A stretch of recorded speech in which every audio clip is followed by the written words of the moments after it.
Hi everyone, today's lecture is on a clash of values in the Roaring Twenties. This time period is filled with a conflict between tradition and what is new and modern. And so what we're going to be looking at today is the series of issues that are going to address that conflict. And we're going to start off with the rise of nativism. As a reminder, because we've talked about nativism a little bit before in a previous unit, nativism is the belief in Native Americans. However, I almost feel like I need to put like little quotes around that because they're not Native Americans as in like feather-wearing Native Americans, but Native Americans as in white Native Americans, white Americans that have lived here for a very long time. In other words, not immigrants.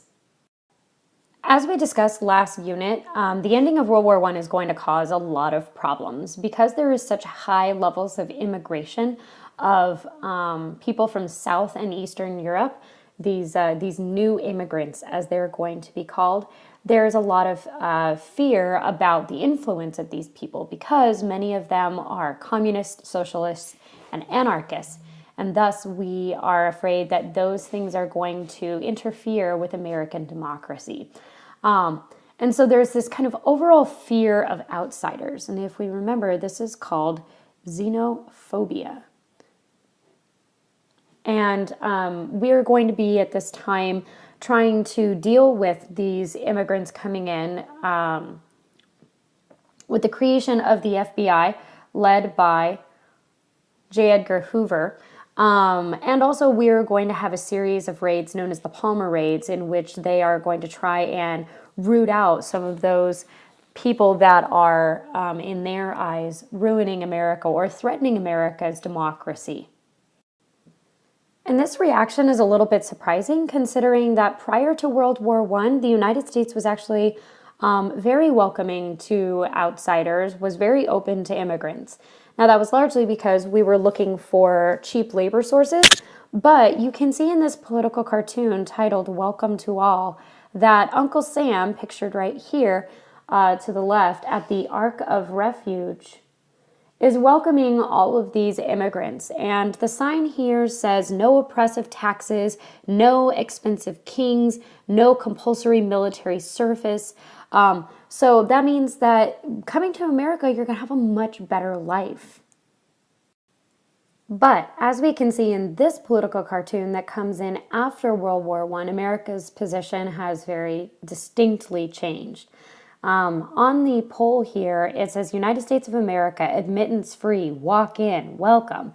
And yet it's very clear that Uncle Sam does not want this person coming in. This immigrant is carrying with them disease and poverty, desecration of the Sabbath, meaning that they are not honoring Sunday as a day of rest. They also are bringing a bomb here marked anarchy. And so these were this was some of the baggage that we were afraid that immigrants were bringing into America. And thus nativists were trying to prevent immigration from taking hold. And so, in 1921, we passed the Emergency Quota Act. This cut the number of immigrants who could enter into the United States down to 3% of their nationality's U.S. population in 1910. So, I'm going to give you just a very generalized example.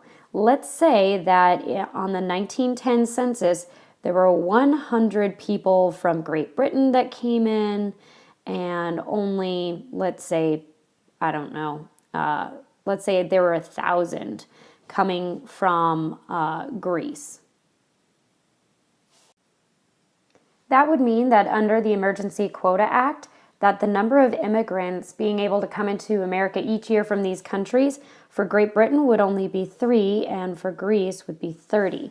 The idea was that we were going to significantly cut down, as you can kind of see in the image here, we were funneling down the vast number of people trying to come into America. But there was definitely a problem with this idea. See, the problem is that what we were basing our status off of was on the 1910 census. So this one right here. Now, based on the way that these charts are shown, is that the red are those that are from North and Western Europe, and the blue are those that are coming from South and Eastern Europe. And we were really afraid of those coming from South and Eastern Europe more than those coming from the North. But if we were basing off the 1910 census, there were so many more people coming from South and Eastern Europe than there were from the North. And so we decided that this was no longer going to work. We needed to find a time where the vast majority of people coming in were the kind of people that we liked, the kind of people that were more like us and were less to threaten America with ideas like anarchy and communism.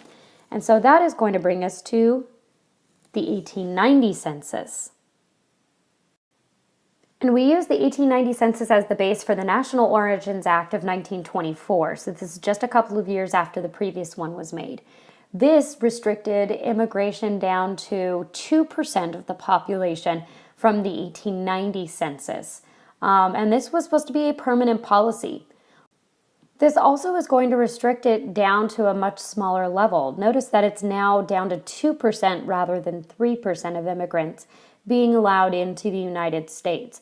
So not only are we trying to restrict those that are coming from countries that we don't particularly like, but we're also overall limiting the number of people being able to come into America. The one group that was excluded from this were those that were coming from the Western Hemisphere already. This was done particularly for those coming from Central and South America, and specifically Mexico, because we wanted them to come to America to help us with cheap labor, specifically in agriculture. Now, this image is not quite 100% clear, but there are some really interesting things going on in it. We have a group of men who are protesting, and they're all carrying signs. The man over kind of towards the left is carrying a sign that says, "I must drink alcohol to sustain life. Shall I transfer the craving to others?" The man towards the middle, "Would the prisons and asylums be filled if my kind had no children?" And then the one to the right, "I cannot read this sign. By what right have I children?" These men are all protesting against those that they see as being unfit to live in the United States. This is an example of xenophobia, but it goes beyond just the fear of outsiders. This is also a fear of those that are living in the United States that they feel are not contributing to society. And these protests are largely due to a new belief, a new pseudoscience known as eugenics. Eugenics uses the idea of genetics, thinking that certain traits are passed down. And we know that that is true. We know that, you'll get your hair color and your eye color from your parents, that there are genetic similarities in the way that you look, in your height, and so on and so forth. But they believed that actual, not just physical traits, but personality traits were passed down through your genes. And they believed that you could actually improve the genetic features of the human population through selective breeding and sterilization, almost like you would do with a purebred dog. Okay? So kind of imagine this as, trying to get a purebred dog, or in my personal case, my favorite way of looking at it is with a Harry Potter reference, thinking of the difference between the purebloods and the mudbloods. Those that are of pure blood are those that were seen as being long-standing natives to the wizarding world, and the mudbloods were those that were not of this pure blood and were seen as being tainted in some way. And that's what a lot of people were believing about immigrants, but also those of the poorer classes. This was based on IQ testing, physical traits, social mobility, and the predisposition towards violence and crime. They believed that being a criminal was something that was passed down through your family genetic line. And so what ends up happening is not only is there an encouragement for wealthier and more intelligent Americans to begin to have more children, hence this selective breeding, but also we try and prevent those that we see as unfit. We prevent them from having children and we sterilize them. Now, men would be sterilized to treat aggression and eliminate criminal behavior. For women, they were being sterilized to control their sexuality. So what groups of people is this happening to, and how is this happening? Well, we're not just like grabbing people off the streets. We're initially starting it off with the people that have already shown that they are not fit for society. So men who had been arrested and put in jail for various crimes, robbery, murder, rape, etc., they were forced sterilized because they're already a prisoner. They don't have any rights anymore. Similar thing happening with women. Women who had been arrested for prostitution were the ones that were being sterilized because it was a fear that women's sexuality could potentially lead to lots of unwanted and poor children in America. Overall, this reaffirms existing class and racial hierarchies. Consider it like this. Those that were wealthy tended to not commit violent crimes like robbery and murder. Thus, the idea of eugenics proved that those that were wealthy were automatically better and more fit. Those that were of poorer classes tended to be criminals, tended to continue to be poor, and so they felt that this must be some kind of genetic trait. There could be obviously no other reason for these people to be poor. Obviously, this is not an accurate portrayal. Eugenics is not true science.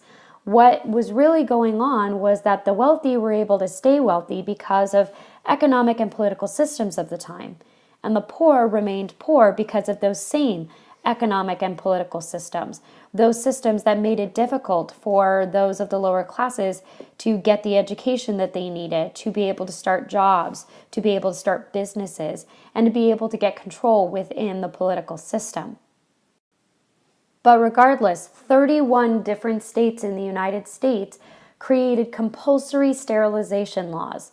And the state that led them all? California. We had more sterilizations than any other state, actually all other states combined, during the period of about 1910 to 1960. We sterilized people that were criminals. We sterilized the mentally and physically handicapped. And although maybe criminals might have gone on to have children, most of the physically and mentally handicapped were not going to have children ever. And yet we did this as a way to make sure that unsatisfactory genetic line would die out. And this little advertisement is a great example of those fears. It says unfit human traits such as feeble-mindedness, in other words, stupidness, epilepsy, criminality, insanity, alcoholism, pauperism, being poor, and many others run in families and are inherited in exactly the same way as color and guinea pigs. If all marriages were eugenic, we could breed out most of this unfitness in 3 generations. And so they truly believed that who you are is a direct result of what your parents were like in all ways, not just physically, but also mentally as well as socially. And because of this fear of outsiders and the fear of the unworthy, we have a second rise in the Ku Klux Klan in the 1920s. There's a huge revival of the Ku Klux Klan, and they are larger than ever before. And it's partially because they have vastly increased the list of the people that they do not like. It's no longer just African Americans. They are now against Catholics, Jews, pacifists. Pacifists are people who do not like war. Communists, socialists, anarchists, bootleggers, so those going against the 18th Amendment, gamblers, birth control activists, and, of course, still African Americans. And the methods were still the same. They used fear, intimidation, and lynching as a way to get their point across. But what is absolutely amazing is how fast their numbers grew. At its peak in the 1920s, they had over 5 million members, including very prominent members of local, state, and the national government. What you see in the picture here is a huge march of the KKK going down the street in front of the U.S. Capitol building. You can kind of see it in the background there. But one thing that you might notice that's different from this new Klan is that they are not afraid to show their face. Being a member of the Klan was something to be proud of. It was a sign that you were supporting white Anglo-Saxon American Protestants, that you were a true American. And that is why they were kind of open about who were members. They were a lot more open about who was a card-carrying member. But that also is who was a card-carrying member. That means who was officially a member of the Ku Klux Klan. That does not include that number of 5 million members, does not include the vast number of Americans who may not have officially been members, but still had very clear xenophobic and white supremacist views. However, over time, the Ku Klux Klan is going to begin to disband. And that's largely because they did have such a long list of people they did not like. They, initially start off with just disliking one group of people. But as time is going to go on, there is going to be this increasing division amongst those that are members of the group, because they cannot seem to agree on one group of people to hate the most. And so what eventually happens is the breaking up of the Ku Klux Klan. The Ku Klux Klan doesn't exist anymore. The Ku Klux Klan is now a variety of white supremacist groups that each has their own individual grouping that they hate the most. Surprisingly, one of the main reasons for the rise of the Ku Klux Klan at this time was a movie, and the movie was titled The Birth of a Nation. This was a movie done by D.W. Griffith that told the quote-unquote true story of the American Civil War and the rise of the Ku Klux Klan. This was the very first blockbuster movie. It was the first motion picture to be shown at the White House. And this movie was up until 1939, when it was surpassed by Gone with the Wind. It was the highest grossing movie in American history. The story of Birth of a Nation kind of goes like this. There are two Southern families during the Civil War. One of them is kind of sympathetic to the North, and the other one is sympathetic to the Confederacy. And in the story, as we know, the North is going to end up winning. And most of the conflict that goes on in the story comes after the Civil War. But you do see that during the Civil War, a whole group of black soldiers, black Union soldiers, are going to come into this southern town. They're going to wreak havoc. They're going to terrify the people, and so on and so forth. And it paints this very negative view of African Americans that served in the Union Army. After the war and during Reconstruction, you're seeing how there is a huge problem with the conflict of Reconstruction and who is in charge and so on. The family that had supported the North is going to be in a lot of power, and they're going to have a lot of control. But what also ends up happening is, because Southern whites that had fought against the Union are going to be disenfranchised, they're going to lose their right to vote, it meant that there were a lot of new black people that were going to be in power. And that was something that was quite terrifying to these Southerners, to have former slaves now in charge of their town. And so it's seen as that there's this conspiracy between the Northerners and the blacks to try and destroy the way of life of these good, sweet, innocent Southern people. The story reaches its climax with this guy who is Gus. Now, Gus is a black man who has a fascination and a lust for the sweet, innocent, pure, white daughter of that Southern family. One day she's coming home from the market. Gus begins to follow her, and he is pursuing her. She runs away in fear and terror, and next thing she knows, she finds herself at the edge of a cliff, with Gus coming up behind her with a greedy look in his eyes, ready to rape her if he gets his hands on her. And to protect her virginity, to protect her good name and her honor, she leaps from the cliff to her death. Now, obviously, this is a pretty melodramatic scene, but what happens in the story from there is that Gus is put on trial, and he's put on trial by the ones that were the Northern sympathizing family, as well as the blacks that are now in power, and he was found to be innocent. But those Southern men that were angry over the death of this sweet, innocent, perfect white girl needed to have vengeance for it so that she did not die in vain. And thus was the birth of the Ku Klux Klan. The Ku Klux Klan comes in and they are going to deal with Gus, and they were going to deal their own justice. As you might guess, Gus is strung up from the nearest tree and lynched. Southerners applauded this movie, seeing it as the quote-unquote true story of the Civil War, of what really happened, and of the honorable actions of the Ku Klux Klan in protecting those in the South. This idea of the honorable actions of the Ku Klux Klan can be seen actually at the very beginning of the film itself. On one of the introductory slides of the silent film is this little quote: "The white men were roused by a mere instinct of self-preservation, until at last there had sprung into existence a great Ku Klux Klan, a veritable empire of the South, to protect the Southern country." This was written by Woodrow Wilson. Yes, the same Woodrow Wilson that you're thinking of, the President of the United States. This was written while he was still Professor Woodrow Wilson, and it was used by D.W. Griffith to kind of explain and set up the storyline as to why the Ku Klux Klan was created. When this was shown at the White House as being the very first motion picture to be shown there, Woodrow Wilson is said to have remarked, "It was like writing history with lightning, and my only regret is that it is all so terribly true."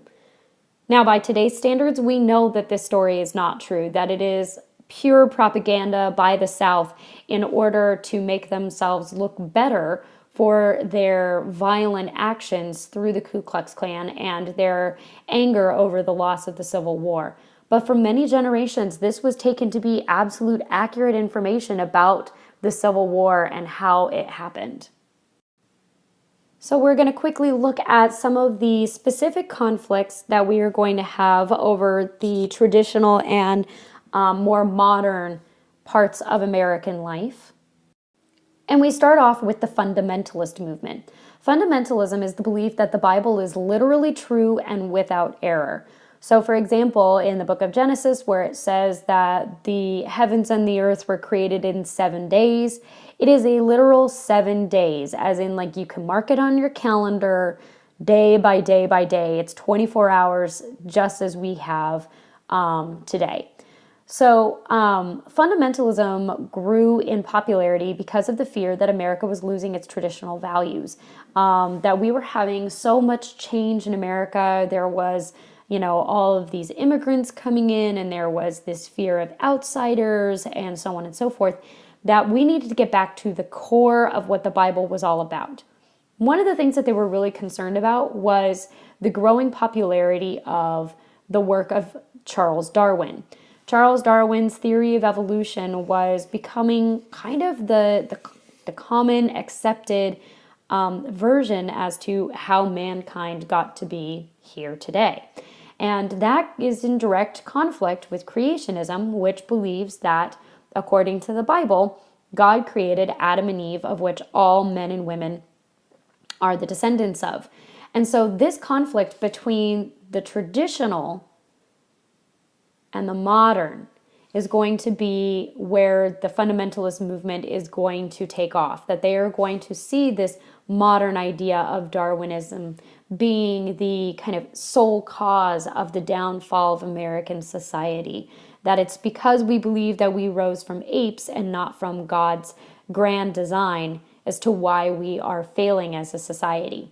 This was largely popularized by evangelical preachers. The most well-known of these is Billy Sunday, pictured here.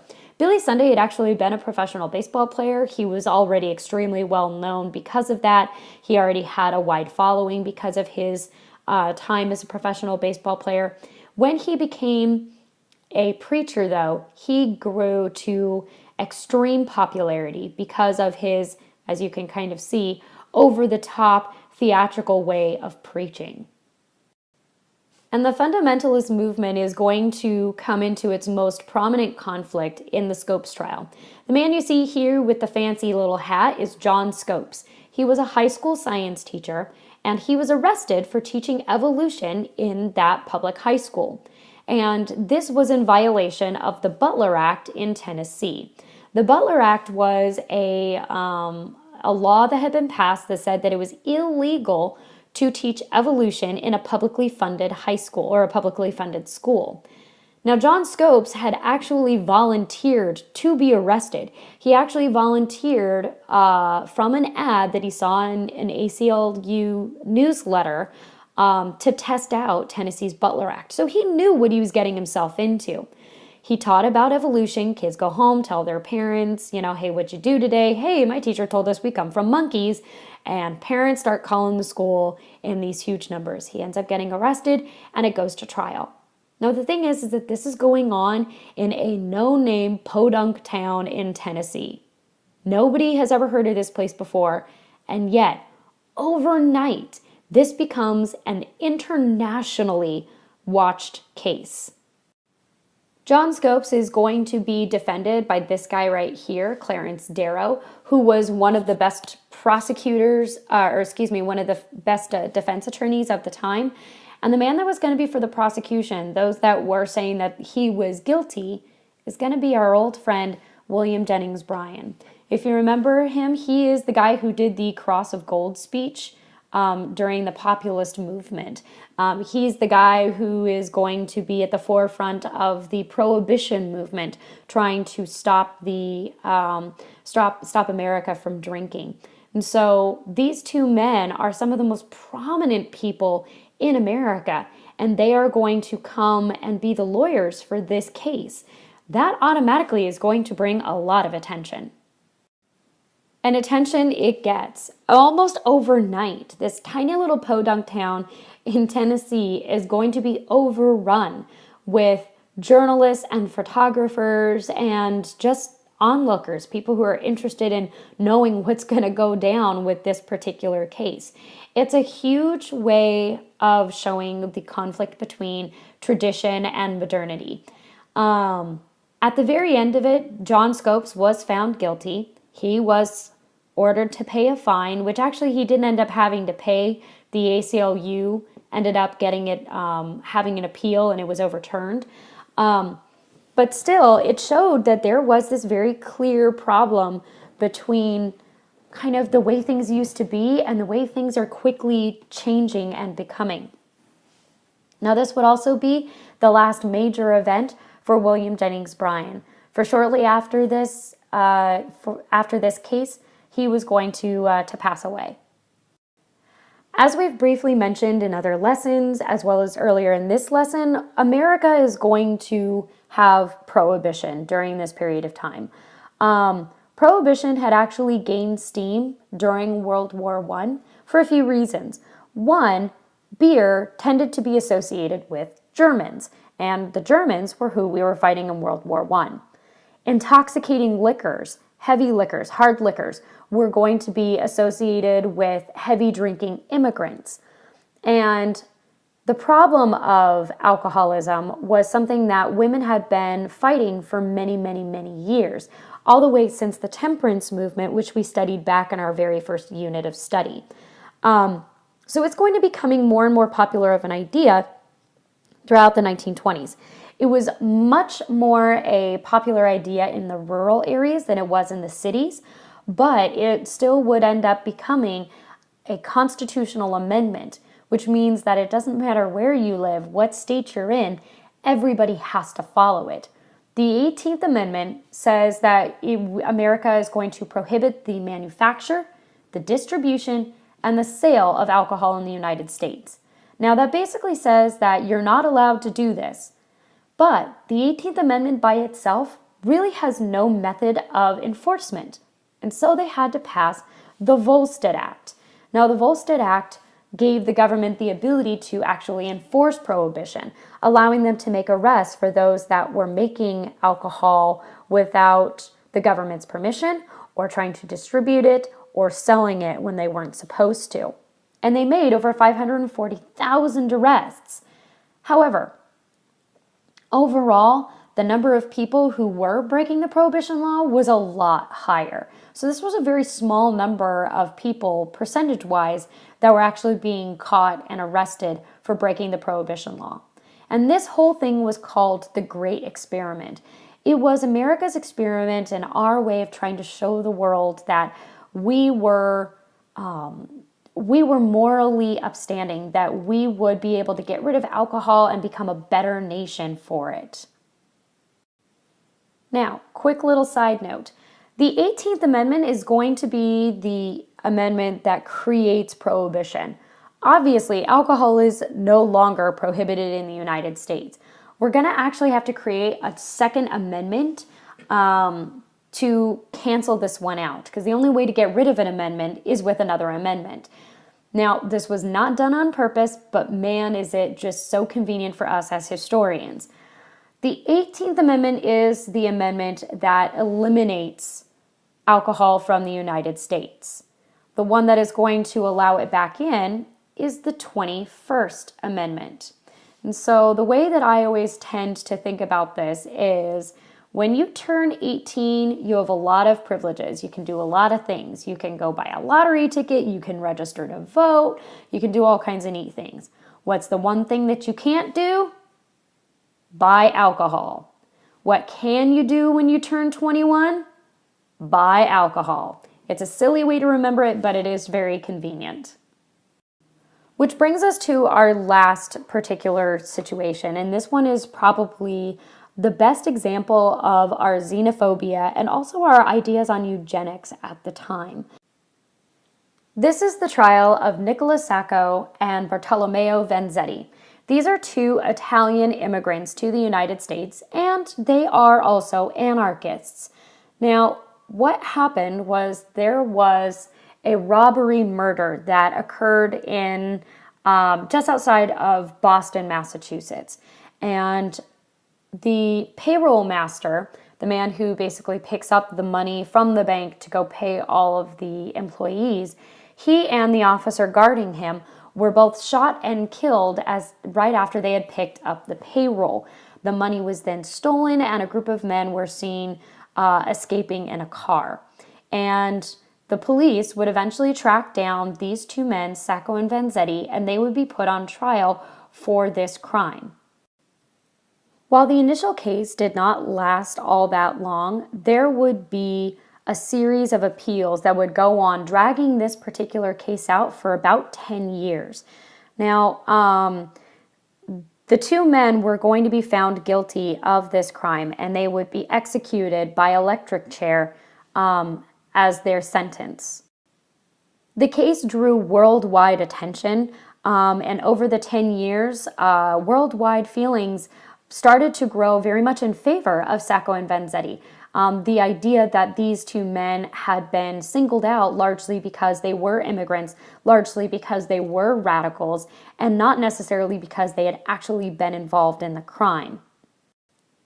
Years after their execution, it would be found that they were actually not both involved in this particular crime. There was evidence to show that actually some other men may have been involved, or other men may actually have been the ones to fire the gun that ended up killing the payroll master and his guard. In 1961, they did a test of a modern ballistics test, and using modern forensic techniques, they were able to actually prove that Nicola Sacco, so this one right here, it was his gun that did kill the paymaster and his guard. And that kind of goes along with statements that he made in prison, where he said that Bartolomeo Vanzetti was innocent of the crime, that he had not actually been involved, not even been there that day, and that, that this was an unfair trial.